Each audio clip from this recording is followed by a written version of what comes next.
Hi everyone, welcome to Samjho learning. This is Rohit Dagar. इस video में हम specifically UPSC civil services prelims 2022 के paper को एनालाइज करेंगे। एक डिटेल एनालिसिस ज़रूरी है। आई एम श्योर आपने अभी तक बहुत तसल्ली से मल्टीपल एनालिसिस वीडियो देख ली होंगी और आपको अभी तक ये बोला गया होगा कि पेपर काइंड ऑफ थोड़ा ईजी था, पिछले साल के मुकाबले कट ऑफ ज़्यादा जाएगी, आप और ज़्यादा डिमोरलाइज हो रहे होंगे। बट मैं थोड़ा अलग तरीके से आपको एनालाइज करके अपना पॉइंट ऑफ व्यू दूंगा because I felt that the paper was tough. I will give you the reasons why I feel that the paper is tough and the cut off should be lower than last time slightly. उसका एक specific reason मैं आपको आगे video में देने वाला हूँ, तो बने रहना वीडियो के साथ। And I am sure by the end of this video you will gain a lot of knowledge और आपको क्लैरिटी मिलेगी कि आगे प्रिपरेशन आपको कैसे करनी है और इन लाइफ जनरली आपको कैसे प्रोसीड करना है। सबसे पहले एक पेपर का ब्रेकडाउन देख लेते हैं कि क्वेश्चंस कहाँ से आए थे। देखो, अगर आप पूरे पेपर को प्रॉपरली देखोगे यू वुड रियलाइज कि इकोनॉमी से 17 क्वेश्चंस थे, एनवायरनमेंट से 17 क्वेश्चंस थे। एनवायरनमेंट से जनरली 17 प्लस क्वेश्चंस या 20 प्लस क्वेश्चंस रहते ही हैं बिकॉज इंडियन फॉरेस्ट सर्विसेज की कन्वर्जेंस रहती है। प्रीलिम्स एग्जाम दोनों सेम ही होते हैं, सिविल सर्विसेज और फॉरेस्ट सर्विस का। फिर आर्ट एंड कल्चर से आपको 3 क्वेश्चंस देखने को मिले जो कि काफ़ी टफ थे। ज्योग्राफी से देखने को मिले 12 क्वेश्चंस, पॉलिटी से 13, साइंस एंड टेक्नोलॉजी से 14, मॉडर्न हिस्ट्री से 4 questions, ancient medieval history 4 questions, IR and current affairs से 12 क्वेश्चंस। ये तो था सब्जेक्ट वाइज ब्रेकडाउन। अब इनमें से कितने क्वेश्चंस इजी, मीडियम, डिफिकल्ट थे? 7 questions. Only 7 questions could be said to be very easy और इजी, जो कि सब लोग कर सकते थे बड़े आराम से। 45 क्वेश्चंस वर हार्ड। अब यहाँ पे कुछ सब्जेक्टिविटी भी आ सकती है। 48 क्वेश्चंस वर मीडियम। ज़रूरी नहीं है कि हार्ड का मतलब सबके लिए हार्ड थे। अगर मुझे कोई क्वेश्चन हार्ड लग रहा है तो it is absolutely not necessary कि आपको भी वो हार्ड लगा हो, लेकिन generally on an average students को क्वेश्चन ज़्यादा हार्ड लगे हैं। अगर आपने समझो कि पोल में पार्टिसिपेट किया होगा ऑन द यूट्यूब चैनल और टेलीग्राम चैनल, तो आपने देखा होगा कि 60% से भी ज़्यादा लोगों को लगा पेपर टफ था। और ये सही है, पेपर टफ था बिकॉज रफली अबाउट 80 to 90 क्वेश्चंस ऐसे थे जिनको आप ये कहोगे कि मॉडरेट टू टफ वाली रेंज में रहेंगे, हर किसी को आसान नहीं लगेंगे। पिछले साल के मुकाबले काफ़ी गुगलीज थी इस बार। पिछले साल हमने ये देखा था कि कुछ बिजार क्वेश्चंस आए थे जो कि आप टफ कहोगे लेकिन आप उसको यूपीएससी स्टैंडर्ड के क्वेश्चंस नहीं बोलोगे, आप बोलोगे कि यार ये तो कोई और एग्जाम के क्वेश्चंस आ गए, सबऑर्डिनेट एग्जाम्स के। लेकिन इस बार questions were well framed, they were tough, they were tricky और काफ़ी कंफ्यूजिंग सिचुएशंस पेपर में क्रिएट की गई थी। उन सबको हम अब देखेंगे। फॉर एग्जांपल कि एलिमिनेशन में काफ़ी प्रॉब्लम आई इस बार स्टूडेंट्स को। पेयर्स के बारे में पूछ लिया कि 1 पेयर, 2 पेयर, 3 पेयर कितने सही हैं बताओ। ये आप प्रिपेयर करके नहीं जाते हो, प्लान करके नहीं जाते हो। अगर इसमें आपका थोड़ा टाइम एक्स्ट्रा वेस्ट हो गया तो आपके पेपर के ओवरऑल अटेम्प्ट पे फर्क पड़ता है। इसीलिए it was slightly on the tougher side.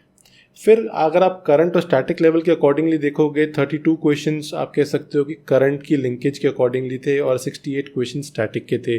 Again यहाँ पर भी थोड़ा बहुत माइनर वेरिएशन हो सकती है। कुछ स्टूडेंट्स बोलेंगे कि अगर स्टैटिक की लिंकेज की बात हो रही है तो उसको स्टैटिक में डाल दिया जाए, बट ओवरऑल करंट अफेयर्स के बेसिस पे क्वेश्चन पूछे गए थे, ये मेरा कहने का मतलब है। फिर फैक्चुअल और एनालिटिकल पॉइंट ऑफ व्यू से देखा जाए 33 क्वेश्चंस फैक्चुअल थे और 67 क्वेश्चंस एनालिटिकल थे। सब्जेक्ट वाइज मैं आपको बता देता हूं कि कैसा ओवरऑल पैटर्न रहा है। बाय द वे ये जो पीडीएफ है ये आपको समझो ऐप पर मिल जाएगी, हमारे टेलीग्राम चैनल पे भी मिल जाएगी, और सिंपली गो टू समझो.com। इन द समझोस corner section you will find this particular article जहां पे हमने अच्छे से पूरे पेपर को एनालाइज कर रखा है। The link is in description. देखो, सबसे पहले अगर पॉलिटी की बात की जाए तो यहाँ पर हमें काफी ड्रामेटिक डिक्रीज देखने को मिला है in the total number of questions. पिछले साल ज़्यादा क्वेश्चन देखने को, पिछले काफ़ी सालों से ज़्यादा क्वेश्चन देखने को मिल रहे थे। इस बार क्वेश्चन अकाउंट काफ़ी कम हो गया है। यहाँ पर कुछ क्वेश्चन ऐसे थे जो कि अगर आपकी बेसिक स्ट्रांग है तो आप कर सकते थे। For example the deputy speaker और constitutional amendment bill, anti defection statute, ये सब क्वेश्चंस किए जा सकते थे अगर आपकी बेसिक्स क्लियर हैं। लेकिन हम ये कह सकते हैं कि अटॉर्नीज और कंटेम्प्ट ऑफ कोर्ट वाले जो क्वेश्चंस थे यहाँ पे प्रॉब्लम आने के चांसेस ज़्यादा थे बिकॉज इन चीज़ों को बहुत डिटेल में प्रिपेयर नहीं करते हैं students. Out of the blue कुछ पूछ लिया जाता है तो वहाँ पे ज़्यादातर लोगों को दिक्कतें आई होंगी। एनवायरनमेंट में क्वेश्चंस काफ़ी स्ट्रेट फॉरवर्ड थे और अगर आपने पढ़ा है आपको आता है, अगर आपने नहीं पढ़ा है तो आपको प्रॉब्लम होगी। फॉर एग्जांपल अगर आप देखो कि यहाँ पर क्लाइमेट एक्शन ट्रैकर के बारे में पूछा गया था, क्लाइमेट ग्रुप, EP100, और एग्रीकल्चरल सेक्शन में सिस्टम ऑफ राइस इंटेंसिफिकेशन के बारे में भी पूछा गया था। ये हमने आपको स्पेसिफिकली सस्टेनेबल एग्रीकल्चर वाले जो नोट्स थे SPR सीरीज में वहाँ पे आपको दिया था।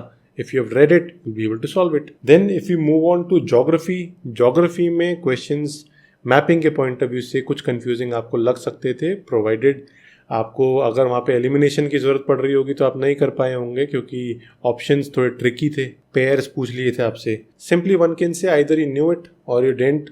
इसके बेसिस पे ही ज्योग्राफी यहाँ पर अटेम्प्ट हो रहा था. करंट अफेयर्स की बात की जाए तो क्वेश्चंस थोड़े ज़्यादा आए हैं इस बार करंट अफेयर से. पिछले कुछ सालों में डिप देखने को मिला था. साइंस एंड टेक्नोलॉजी का भी यहाँ पे काफ़ी सिग्निफिकेंट रोल रहा था जो कि काफ़ी कंफ्यूजिंग स्टूडेंट्स को लग सकता है. Then if you move on to economy, यहाँ पे लगभग 20 क्वेश्चंस काफ़ी कंसेप्चुअल थे और कंसेप्चुअल क्वेश्चंस में प्रॉब्लम आने के चांसेस रहते हैं if your concepts are weak. अगर आपने अपना मैक्रो इकोनॉमिक्स अच्छे से पढ़ा होगा और उसके बेसिस पे करंट अफेयर्स को लिंक किया होगा तो इतनी प्रॉब्लम नहीं आती. बट फिर भी it was slightly on the tougher side. यहाँ पर क्वेश्चन जैसे कि नीर के ऊपर पूछ लिया, इन्फ्लेशन इंडेक्स बॉन्ड्स के ऊपर पूछ लिया, डेट फाइनेंसिंग के ऊपर पूछा, इस टाइप के टॉपिक्स में जनरली स्टूडेंट्स को दिक्कत आती है. और साइंस एंड टेक्नोलॉजी इस बार काफ़ी टफ था because questions were asked just like सास, क्यूबिट, वेब 3.0. ये एस्पायरेंट जनरली इतना नहीं देखते हैं. ये काफ़ी स्पेसिफिक कैटेगोरिकली प्रिपेयर करने वाले क्वेश्चंस हैं. अगर आप साइंस फ्रीक हो या आपकी फील्ड में ये एरियाज आते हैं तो आपको पता होगा. But not everyone prepare such questions और ऐसे क्वेश्चंस में प्रॉब्लम आनी चाहिए भी. बट फेयर इनफ काफ़ी लोगों को दिक्कत आई होगी. इसीलिए मैं कह रहा हूँ कि पेपर थोड़ा टफर साइड पे था. I am surprised how other coaching centres are saying that the paper was on the easier side. Hard to digest for me. Anyways, ये थोड़ा सब्जेक्टिव है काफ़ी लोगों के लिए. हिस्ट्री में जो मॉडर्न हिस्ट्री वाला पार्ट था वो अटेम्प्ट करने लायक था लेकिन काउंट कम था. Ancient medieval art and culture में काफ़ी प्रॉब्लम्स आई हैं स्टूडेंट्स को. और फोकस इस बार टॉपिक्स थोड़े सिमिलर ही थे. Buddhism, Jainism, temples, literature, text, Mongols, early British expansion, constitutional history, revolutionaries, Sangam literature, Mauryan dynasty, इनके ऊपर क्वेश्चन ज़्यादा पूछे गए हैं. और ये टॉपिक्स काफ़ी हॉट टॉपिक्स भी हैं लेकिन फिर भी टफनेस थी इस बार. अब देखो, पिछले साल की तरह यहाँ पे अवार्ड्स के ऊपर क्वेश्चन नहीं पूछे गए हैं. इस बार थोड़ा सा एक नया तरीका लेके आए हैं कि पेयर्स के ऊपर पूछ लिया गया है. तो क्या आपको अपनी स्ट्रैटेजी चेंज करनी चाहिए? The answer is no. Strategy के बारे में अभी आपको आगे वीडियो में समझाऊंगा. अभी ये छोटे छोटे माइनर चेंजेस की वजह से स्ट्रैटेजी नहीं चेंज की जाती. और स्ट्रैटेजी इतनी भी वीक नहीं होनी चाहिए कि एक हल्का सा हिकअप आया और आपकी स्ट्रैटेजी कोलैप्स कर गई. स्ट्रैटेजी एक ब्रॉड एस्पेक्ट में प्रिपेयर की जाती है और उसका फ़ायदा ओवरऑल एग्जाम में होना चाहिए रादर देन एक छोटे छोटे 2-4 क्वेश्चंस को सही करने में या गलत हो जाने में स्ट्रैटेजी में फ़र्क नहीं पड़ना चाहिए. इसके ऊपर और डिस्कशन करेंगे अभी.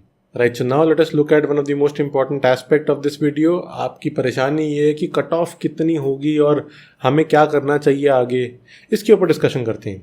देखो, I have received over 200 messages over Instagram chat पिछले 1-2 दिनों में जब से एग्ज़ाम हुआ है. और यही डिलेमा है सबका कि सर बताओ कट ऑफ कितनी होनी चाहिए और हमें क्या करना चाहिए, हमारा स्कोर इतना आ रहा है इतना आ रहा है. रेंज मैंने देखी है, काफ़ी वेरिड रेंज है. कुछ के स्कोर्स कम है, कुछ के ज़्यादा हैं. ज़्यादातर जो मेजॉरिटी है उनका स्कोर बिल्कुल बॉर्डर लाइन के आसपास है. वहीं पे डिलेमा है. अगर आपका 120 प्लस स्कोर है तो आपको किसी से कुछ पूछने की ज़रूरत नहीं, आप इमीडिएटली मेंस की प्रैक्टिस करना शुरू कर दोगे. But anyways, I believe that the cut off would be a mark और 2 लेस देन लास्ट ईयर. इसका एक स्पेसिफिक रीज़न है. एक तो थोड़ा सा यहाँ पर डिफ़िकल्टी पिछले साल के लेवल से थोड़ी सी एक्स्ट्रा ही थी या बराबर थी, ऐसा कह सकते हो.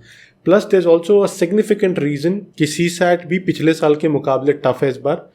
पिछले 2-3 साल से काफ़ी टफ था, इस बार थोड़ा सा ज़्यादा टफ है, जिसकी वजह से काफ़ी डिजर्विंग कैंडिडेट्स ऐसे होंगे जो कि GS में कट ऑफ क्लियर कर रहे होंगे लेकिन CSAT में क्वालिफाई नहीं कर पाएंगे. क्वालिफाइंग मार्क्स लाने हैं 33%, आप जानते हो. ये बहुत बड़ा नंबर नहीं होगा और इससे बहुत सिग्निफिकेंट इम्पैक्ट नहीं आएगा. सिग्निफिकेंट इम्पैक्ट आएगा इस बात से कि इस बार सीट्स ज़्यादा हैं. पिछले साल के मुकाबले सीट्स काफ़ी ज़्यादा हैं और सीट्स तो लगभग 861 थी but 150 seats have been added.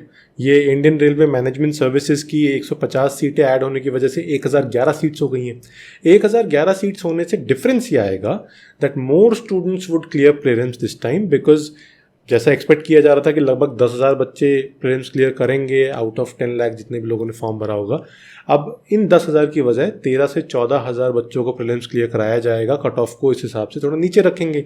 3-4 हज़ार एक्स्ट्रा बच्चों को लाने के लिए आई बिलीव 1.5 से 2 नंबर का फ़र्क आ जाना चाहिए. और ये जो 1.5-2 मार्क्स का फ़र्क है इससे काफ़ी सिग्निफिकेंट इम्पैक्ट हो सकता है बिकॉज लेट्स से अगर कट ऑफ 86 या 87 या 88 जानी चाहिए थी तो 2 मार्क्स आप कम ही मान के चलो कि अगर 88 होनी चाहिए थी तो 86 ही जाएगी बिकॉज सीट्स इस बार ज़्यादा हैं.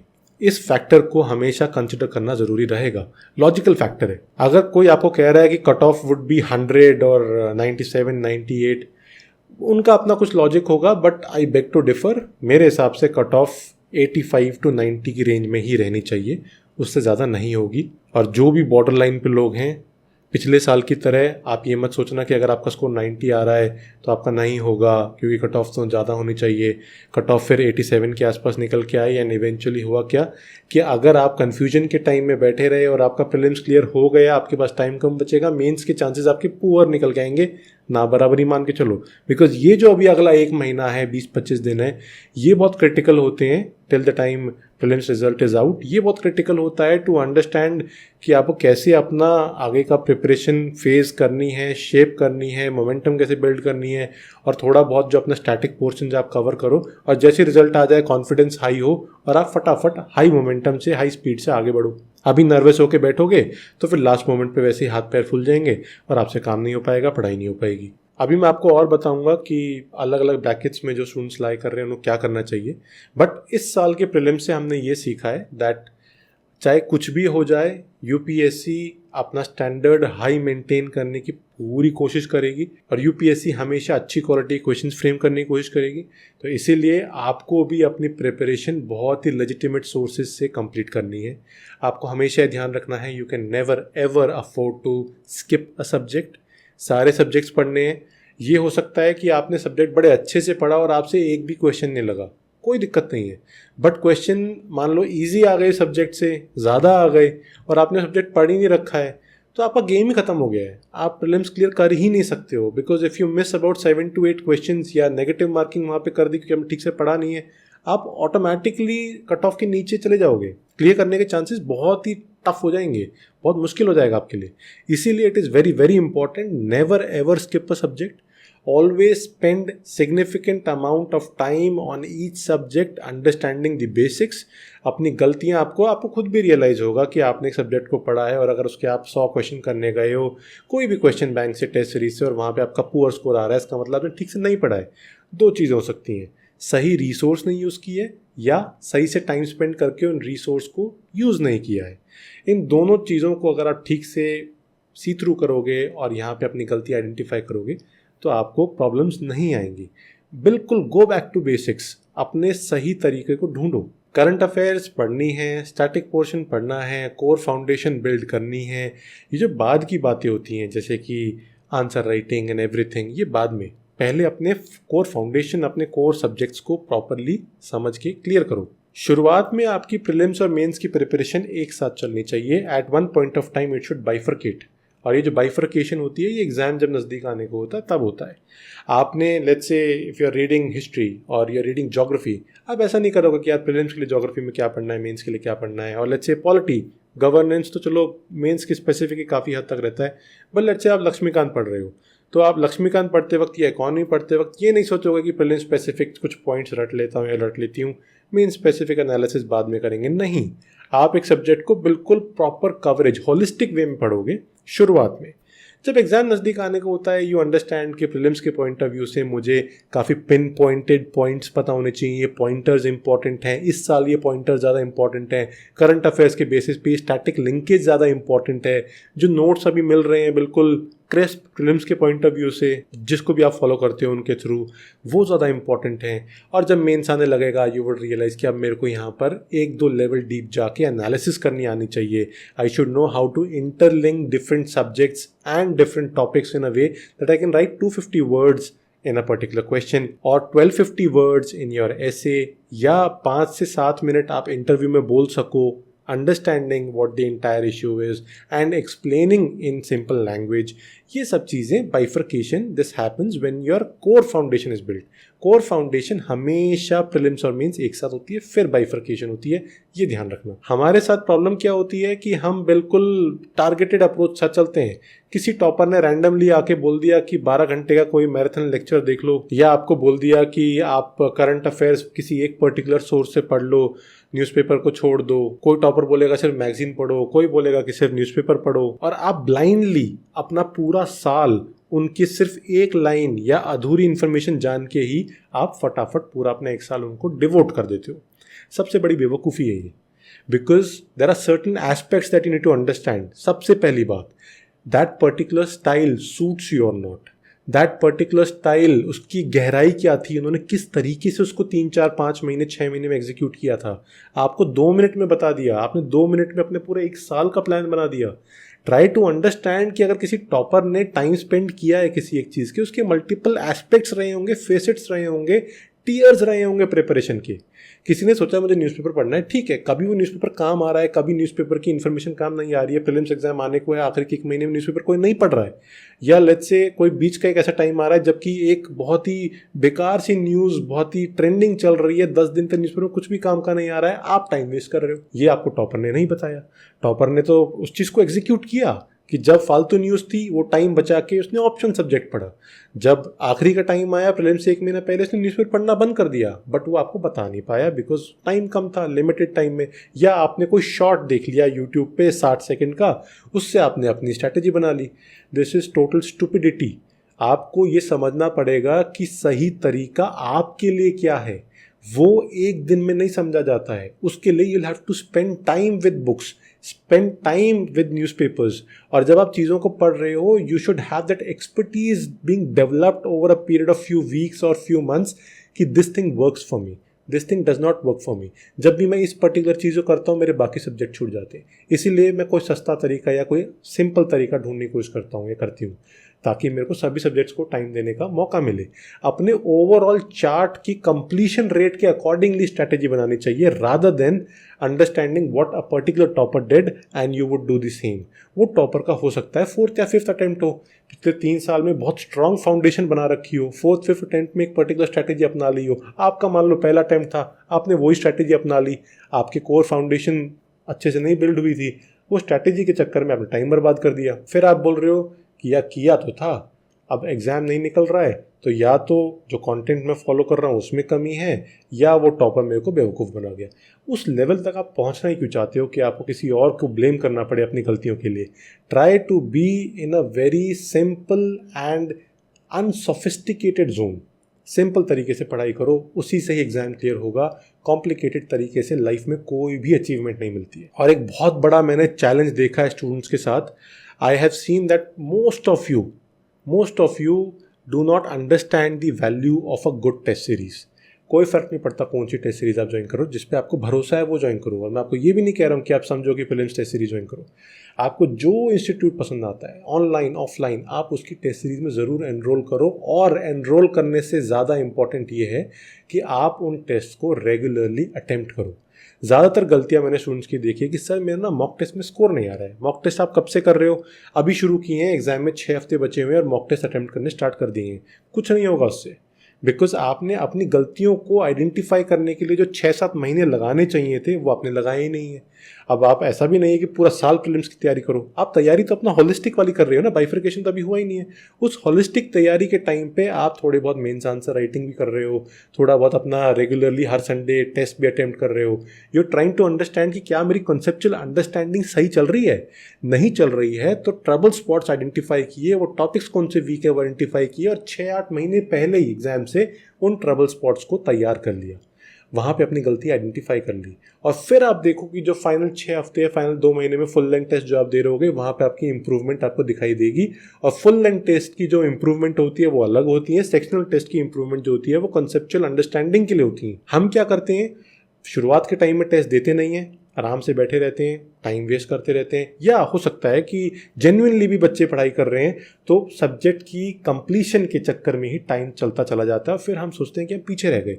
कोई फ़र्क नहीं पड़ता, आपकी तैयारी आधी अधूरी भी है तो टेस्ट तो दो. समझो तो सही कि आपने जितनी तैयारी कर ली है उसके बेसिस पे वेयर डू यू स्टैंड. बाकी लोग कितना आगे चल रहे हैं आपसे, रैंक्स देखो अपनी, उसके बेसिस पे move forward with your preparation. You need to buck up. और आप सही पेस पे हो कि नहीं, who would tell you.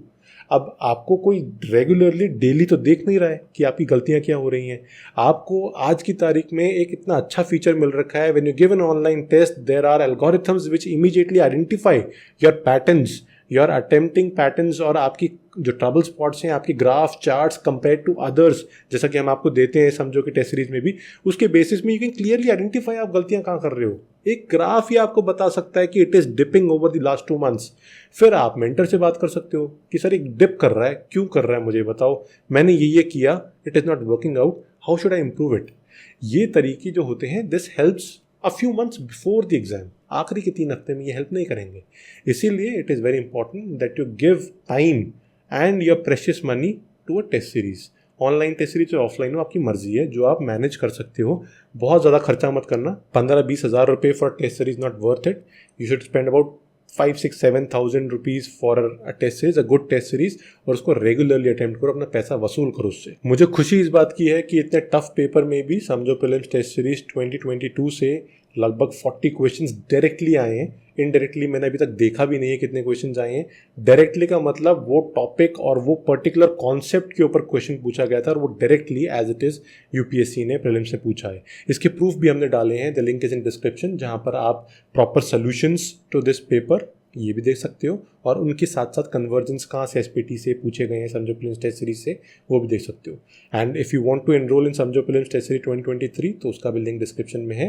It is now available on the समझो ऐप एंड समझो टेस्ट पोर्टल। राइट, सो अब हमें ये देखना है कि आप एक पर्टिकुलर जोन में ऑब्वियसली लाई कर रहे हो मार्क्स के बेसिस पे, आपको क्या करना चाहिए। अगर आप CSAT में फेल हो गए हो तो irrespective of how much you are scoring, वो एक अलग चीज़ है इन GS, आपको CSAT के ऊपर बहुत मेहनत करने की ज़रूरत है। Because if you are not able to qualify in CSAT, और you understand that it was tough, but फिर भी scoring 75, 80, 85 should be your bare minimum goal, your primary goal in CSAT। और वो कुछ इस तरीके से होना चाहिए कि आपको ज़्यादा मेहनत ना करनी पड़े आखिरी के 2 महीने में, क्योंकि GS का सिलेबस बहुत ज़्यादा होता है। इसीलिए CSAT के ऊपर अभी के टाइम में ही अपने कंसेप्चुअल अंडरस्टैंडिंग स्ट्रॉन्ग कर लोगे, कॉम्प्रीहेंशंस के ऊपर अच्छी खासी प्रैक्टिस कर लोगे, तो आखिरी के 2-3 महीने में एग्जाम से पहले आपको थोड़ा बहुत 2-3 टेस्ट अटेम्प्ट करने से ही काफ़ी क्लैरिटी मिल जाएगी। तो अभी CSAT के ऊपर काम करना इस इम्पॉर्टेंट। अगर आप CSAT में फेल हो रहे हो तो अभी का मतलब मेंस के बाद का जो एक टाइम होता है, जब तक इंटरव्यू कंडक्ट हो रहे होते हैं, ये जो 1.5-2 महीने का टाइम होता है, इस पे काफ़ी एक ना डलनेस होती है, काफ़ी स्लो पेस्ड ये इन्वायरमेंट होता है। यहाँ पे आपके पास बड़ी आराम से टाइम निकल के आता है to prepare your optional and also to take care of CSAT। उस टाइम पे CSAT पे 2 महीने ज़रूर काम करना। If you are failing in CSAT this year, अच्छा स्कोर आ रहा है तो उसका मतलब मैनेज कर ही लोगे, उसमें तो कोई दिक्कत ही नहीं है। अगर आपका GS में 80 से ऊपर स्कोर आ रहा है अभी के लिए, तो आई वुड सजेस्ट कि आपको इमीडिएटली मेंस की प्रिपरेशन करनी चाहिए। ये मत सोचो कि कट ऑफ किधर जाएगी, आप इस तरफ होगे कि उस तरफ होगे, but you are in the zone of clearing the paper either this year or next year. Because if you are scoring 81, 82 general के पॉइंट ऑफ व्यू से मैं कह रहा हूँ, उसी हिसाब से आप स्केल डाउन कर लेना if you are in a different category. अगर जनरल में if you are scoring unreserved में 80, 81, 82, तो इस बार अगर नहीं भी होता है, लेट्स से किसी रीजन से होने को हो भी जाए, बट अगर नहीं भी होता है तो you are in the zone to clear it next year, because you have read it, your conceptual understanding is very good. Maybe 3-4 questions की नेगेटिव मार्किंग आपकी बच जाती तो आप ऊपर जंप करके आ जाते। यही कमी अपने अंदर सोचो और इसी हिसाब से आगे बढ़ो। आपको मेंस की प्रिपरेशन करनी बहुत ज़रूरी है, बिकॉज अगले साल आपका प्रीलिम्स क्लियर हो जाएगा, मेंस की प्रिपरेशन अधूरी रह जाएगी तो आप फंस जाओगे। अब करना कैसे है, देखो, जब तक प्रीलिम्स का रिजल्ट नहीं आता है तब तक you can focus on your optional subject and the static portion of GS 1 to 4। Ethics को पूरा पढ़ सकते हो आप अच्छे से, और GS 1 to 3 के जो स्टैटिक पोर्शन है इनको पढ़ सकते हो। I will leave a link in description जहाँ पे हमने GS 1 to 3 के सारे स्टैटिक पोर्शन के नोट्स डाल रखे हैं। उनको तैयार करने में हार्डली आपको 10 से 15 दिन लगेंगे, और 15 दिन में इतने कंसाइज नोट्स होंगे आपके पास हर टॉपिक के ऊपर कि आपको बड़ी आराम से वहाँ से 5-7 पॉइंट लिखने को मिलेंगे। और अगर करंट अफेयर स्पेसिफिक कोई टॉपिक होगा, उसका बैकग्राउंड आपको लिखना होगा किसी एक पर्टिकुलर टॉपिक से, तो आप वहाँ से बड़ी आराम से 1 पैराग्राफ 2 पैराग्राफ लेके आ सकते हो, जो नोट्स आपको डिस्क्रिप्शन में दिए हुए हैं। It is extremely important. बहुत रेयरली इस टाइप के नोट्स एक जगह पे मिलते हैं, तो अभी आप इसका फ़ायदा ज़रूर उठाना। GS 1 से लेके 3 तक सभी टॉपिक्स जो कि सिलेबस में हैं उनके ऊपर एक हमने 1500-2000 वर्ड्स के कंसाइज नोट्स दे रखे हैं, जिनमें you will get about 15-20 pointers of important background and static portion, जो कि आप यूज़ करो ऐसे में और अपने आंसर्स में। बहुत ही अमेजिंग चीज़ है, एक बार देख लो। उसके अलावा थोड़ा थोड़ा ऐसे लिखना स्टार्ट कर लो। अभी हफ्ते में एक ऐसे लिखना शुरू कर दो अभी फॉर द नेक्स्ट 1 month। और मोस्टली आपको फोकस करना है on your optional. Because optional को अभी किक स्टार्ट करने में ना मेहनत ज़्यादा लगेगी, क्योंकि अभी तक तो आप प्रीलिम्स के ऊपर फोकस कर रहे थे, ऑप्शनल को पढ़े हुए आपको काफ़ी टाइम हो चुका होगा। अभी किक स्टार्ट करने में टाइम लगेगा, 15 दिन लग जाएंगे to get into that flow of reading optional, और फिर उसके बाद मोमेंटम बिल्ड होगी तो बहुत तेज़ी से पढ़ोगे। बट वो मोमेंटम बिल्ड होते होते प्रीलिम्स का रिजल्ट नहीं आना चाहिए, वो पहले ही अगर हो जाए तो it will be beneficial for you, ताकि प्रीलिम्स के बाद जो आपके अंदर एक्साइटमेंट होगी और जोश आएगा कि मेरे को मेंस की तैयारी करनी है, उस टाइम तक कुछ चीज़ें हो जानी चाहिए ताकि कॉन्फिडेंस बना रहे, वो जोश के साथ साथ नर्वसनेस ना बिल्ड हो, क्योंकि फिर वो एंग्जाइटी बन जाएगी। इसीलिए अभी अगले 15-20 दिन 25 दिन बहुत ही क्रिटिकल है। जो इस टाइम पे सो रहा है उसका मेंस तो क्लियर होगा ही नहीं, प्रीलिम्स क्लियर हो जाएगा और यहीं पे बैठे रह जाओगे। It is extremely important that you focus over the next 3 weeks on these aspects. Static portion GS 1 to 4, optional subject थोड़ा थोड़ा इससे शुरू करो। जैसे ही रिजल्ट आ जाता है उसके बाद you can focus on the current affairs based, issue based analysis जो हम जनरली प्रिपेयर करते हैं, जो कि इंपॉर्टेंट करंट अफेयर्स न्यूज़ में हैं, उनके बेसिस पे क्वेश्चन पूछे जा रहे हैं, वहाँ के आप आंसर्स लिखने की कोशिश करो, वहाँ से आपका काम हो जाएगा और टाइम भी आपको इतना ही मिलेगा। तो इसलिए आपको थोड़ा सा अभी प्री रिक्विजिट अपनी प्रिपरेशन कर लेनी चाहिए। Those who are scoring below 80 वो क्या करें? देखो, even though you're scoring below 80 और maybe in the range of 70 to 80, तो आपको मेंस की आंसर राइटिंग प्रैक्टिस करनी ही चाहिए। उसके साथ साथ you must enrol in a test series, prelims test series, और प्रीलिम्स के क्वेश्चंस भी अपने साथ साथ प्रिपेयर करना शुरू कर दो। हर हफ्ते टेस्ट दो, जिसके साथ साथ अपनी प्रिपरेशन को स्ट्रीमलाइन करो। आप अपने कन्वर्जेंस जोन में ही लगे रहो, बिकॉज आपको प्रीलिम्स और मेंस दोनों की प्रिपरेशन एक साथ लेके चलनी है। If you are scoring below 70 तो आपको अपने कोर फाउंडेशंस के ऊपर वापस जाना पड़ेगा। You will have to spend time on the basic core subjects. Polity पे टाइम स्पेंड करो, इकोनॉमी पे करो, हिस्ट्री पे करो, और ज्योग्राफी के बारे में पढ़ो। अभी आप सिर्फ बेसिक अंडरस्टैंडिंग पे फोकस करो, और जो आपकी की ट्रबल स्पॉट्स निकल के आए हैं, हो सकता है कि आपके बाकी सब्जेक्ट स्ट्रांग हो, एक सब्जेक्ट स्किप कर रखा हो, वहाँ पे फोकस करो और फिर अपनी प्रीलिम्स टेस्ट सीरीज के ऊपर काम करना शुरू करो। So if you are scoring above 80, focus on mains answer writing. Daily answer लिखना शुरू करो, 2 आंसर्स, और स्टैटिक पोर्शन ऑप्शनल ये मैंने बताया वो सब कुछ करो। जो डेली 2 आंसर्स लिखने हैं you can do it through Samajho mains answer writing program. Free लो, पेड लो, आपकी मर्जी है, जिस पे आप ज़्यादा कंफर्टेबल हो वैसे करो। एक्सपर्ट एवेल्यूएशन चाहते हो तो पेड वाली लेना, अगर आप खुद से मैनेज कर सकते हो तो आप फ्री वाली लो, पीयर रिव्यू से आपका काम चल सकता है तो। और समझो मेंस आंसर राइटिंग प्रोग्राम के थ्रू जितने सारे टॉपर्स निकल के आए हैं, इसका प्रोसेस बहुत सिंप्लीफाइड और बहुत ही इफेक्टिव है। आप जब रेगुलरली आंसर लिखते हो, you get into that zone of answer writing, और उससे मोमेंटम बिल्ड होती है, आप अपने राइटिंग स्टाइल को इवॉल्व कर पाते हो। जो 80 से बिलो वाले हैं, बिटवीन 70 to 80, ये भी आंसर राइटिंग स्टार्ट आप कर सकते हो, लेकिन आपको प्रीलिम्स टेस्ट सीरीज के ऊपर भी फोकस करना है। बिलो 70 वालों के ऊपर अभी आंसर राइटिंग से ज़्यादा आपको अपने कोर फाउंडेशन के ऊपर काम करना है। इस तरीके से आप इन ब्रैकेट्स के अकॉर्डिंगली समझ सकते हो where you lie and what should be your way forward in the coming weeks and months. आपको कोई भी प्रॉब्लम है, समझ में नहीं आ रहा है किस तरीके से किक स्टार्ट करूँ अपनी प्रिपरेशन को या किस तरीके से आगे बढ़ूँ, you can get in touch with me over Instagram chat. The link is in description. The Instagram handle is rohitdagar08. मैं आपको आपके स्पेसिफिक केस के अकॉर्डिंगली गाइड करूंगा कि आपको क्या करना चाहिए। It is absolutely free. Chat पे आप आओ, अपनी प्रॉब्लम को लिखो। हो सकता है कि मैं आपको रिप्लाई थोड़ा सा लेट करूं, 1 घंटे 2 घंटे, because I get a lot of messages, उन सबको मैं केटर करने की कोशिश करता हूं। तो मेरा रिप्लाई आएगा, जब भी आएगा I will see to it कि मैं आपकी सारी क्वेरीज को रिजॉल्व कर पाऊँ। Right, so this was all about the cutoff, the analysis and the way forward for this year's paper. I hope you enjoyed watching the video. Stay strong और अच्छे तरीके से अपनी प्रिपरेशन को शेप अप करो। See you in the next video. Thank you.